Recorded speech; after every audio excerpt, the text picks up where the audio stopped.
Good morning Pilipinas, 5:14 at nagbabalik po ang Panahon TV ngayong Martes ng umaga. Mga kababayan, para sa mga katututok pa lamang po sa ating programa, may panibagong bagyo na po na pumasok sa ating Philippine Area of Responsibility at tinawag natin ito sa pangalang Binta na siyang ika-22 bagyo para sa taon ng 2013. Ano nga kayang idudulot ito sa lagay ng ating panahon sa mga susunod na araw? Silipin po natin yan sa 3-day weather forecast ng Pag-asa.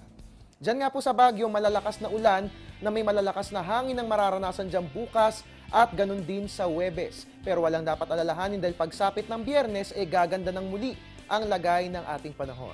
Dito naman po sa Metro Manila, magiging maulap po at magiging maulan ang ating weather simula po yan bukas. Magpapatuloy po yan hanggang sa Biyernes. Dalhin po natin ang ating mga payong lalong-lalo na po yung mga kababayan nating papasok sa opisina.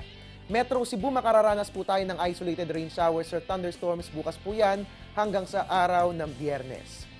Metro Davao po, fair weather ang ating mararanasan bukas hanggang sa Friday, nothing to worry about. At sa Zamboanga, ganun din po, fair weather din po ang ating mararanasan bukas, magpapatuloy po yan hanggang sa Biyernes. Ngayon naman para sa mga kababayan nating magbabakasyon ngayong linggong ito, silipin po natin ang aasahang lagay ng panahon sa selected tourist areas ng bansa.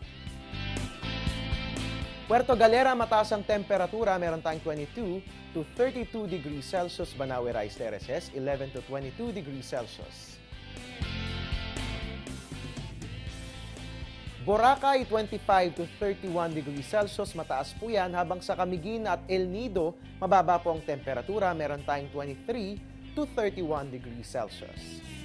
At ngayon naman, bago tumungo sa opisina, syempre bukod sa pagligo, huwag pong kalilimutan ang pagsesepilyo. Of course, kailangan panatilihin natin ang proper hygiene. Kailan nga ba dapat ginagawa ang pagsesepilyo? Narito po ang tamang oras.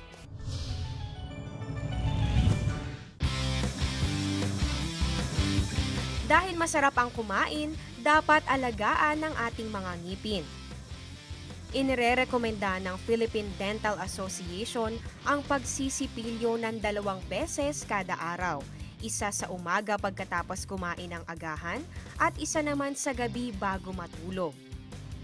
Hindi lang tooth decay ang maiiwasan, magiging ligtas din tayo sa heart disease na tinatawag na bacterial endocarditis na sanhi ng isang virus na natatagpuan sa bibig.